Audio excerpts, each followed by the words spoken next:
వచ్చి ఒక ఇండియన్ ఆర్మీలో వచ్చి జాబ్ గురించి నేను తక్కువ చెప్తుండలేదు, ఓకేనా. ఎందుకంటే నేను కూడా 30 years ఆర్మీ నుంచి చేసి వచ్చాను, గవర్నమెంట్ డబ్బులే తిన్నాను అట్లా లేదని చెప్పలేదు. బట్ లైఫ్ ఎలా ఉంది నిజంగా మీరు నమ్మకపోవచ్చు. నేను రిటైర్మెంట్ అయినప్పుడు నాకు 28 lakhs వచ్చిన అమౌంట్ 2014లో. కానీ అదే కేఆర్లో స్థలం కొనడానికి 33 lakhs అయింది. కరెక్టా సార్?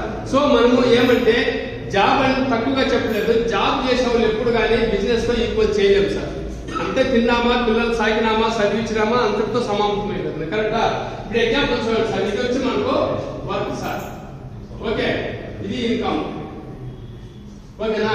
మనం జాబ్ చేస్తున్నాం చూడండి, 20, 30, 40, 50, ఓకే సార్, ఓకే.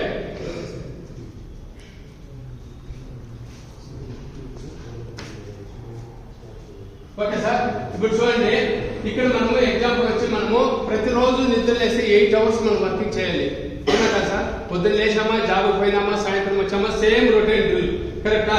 మనకు ఎంత వర్క్ చేస్తే ఇన్కమ్ అంతే ఉందన్నమాట, కరెక్టా. లేదు మించిపోతే మనకు ఇయర్లీ వచ్చి ఇంక్రిమెంట్ ఇస్తారు, కరెక్టా. ఆ ఇంక్రిమెంట్ వచ్చి మనకి ఎంత ఇస్తారు?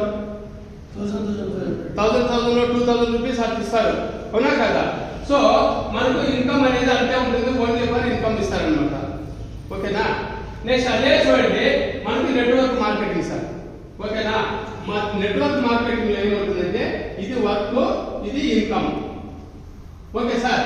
చూడండి మీకు ఫస్ట్ ఇయర్ వచ్చి ఏమైందంటే, ఓకేనా, మనకు వర్క్ అనేది ఎక్కువ ఉంటుంది, ఓకే, ఇన్కమ్ తక్కువ ఉంటుంది, అవునా కదా.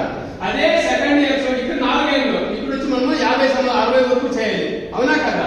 ఇప్పుడు చూడండి సెకండ్ ఇయర్ ఏమైందంటే మనకు వర్క్ తక్కువైంది, ఇన్కమ్ అనేది ఎక్కువైంది, కరెక్టా.